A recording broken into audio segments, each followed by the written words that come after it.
အားလုံးပဲမင်္ဂလာပါခွန် vlogs ကနေပြန်လည်ကြိုဆိုလိုက်ပါတယ်ခင်ဗျာဒီနေ့ဗီဒီယိုလေးကတော့ဒီကြောက်ကလေးဒီကာလာနည်းနည်းဝင်တဲ့ဒီကြောက်ကလေးပေါ့နော်ဒီပဲကြီးလေးတပွင့်လေးကိုကျွန်တော်ရောင်းပေးထားတဲ့ဗီဒီယိုလေးဖြစ်ပါတယ်ပဲကြီးလေးဆိုတာတသားကြီးတော့မကြည့်ဘူးပေါ့နော်ကျွန်တော်တို့3ကာရက်ဝန်းကျင်လောက်တော့ရှိတယ်ပေါ့နော်အဲ့တော့ကြောက်စီကတော့အစီသားမဆိုးဘူးပေါ့နော်ဖြစ်သွားတာနည်းနည်းလေးကာလာနည်းနည်းလေးပါတယ်အခုကနည်းနည်းလေးဝါခြင်းနဲ့ပဲနည်းနည်းလေးရောက်တယ်ပေါ့နော်အတကန်နည်းနည်းလေးဝါတယ်ပဲနည်းနည်းလေးရောက်တယ်ပေါ့နော်ဆိုတော့ကျွန်တော်လိုက်ပြီးတော့တိုက်ကြည့်ပြကြည့်တဲ့အခါကျတော့ဈေးကဒီ9ချက်အောက်ကမှ9ချက်နီးနီးပေါ့နော်9သိန်းနီးနီးတွေပဲဈေး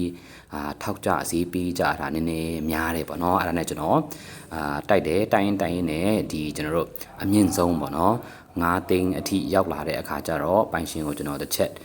မေးကြည့်တဲ့အခါကျပိုင်ရှင်က9သိန်းဆိုရင်တော့မစိုးပါဘူးတဲ့မင်္ဂလာဖြစ်အောင်တဲ့ရောင်းပေးလိုက်မယ်ပေါ့နော်ရောင်းလိုက်ပါဆိုပြီးတော့ဒီကြောက်လေးတပွင့်ကြောက်စီကောင်းတယ်အထဲမှာတော့အမြုပ်လေးတွေနည်းနည်းလေးတော့ပါတယ်ပေါ့နော်အဲ့တော့ဖြစ်သွားတာကတော့ဒီကာလာလေးအဲ့ဒီတစ်ချက်လေးပဲဖြစ်သွားတာပေါ့နော်အဲ့တော့ပယ်ရလဲ3ကာရက်ဝန်းကျင်လောက်ရှိတယ်ကြောက်စီကြောက်သားမစိုးဘူးပေါ့နော်ဆိုတော့ဒါလေးကိုကျွန်တော်9သိန်းနဲ့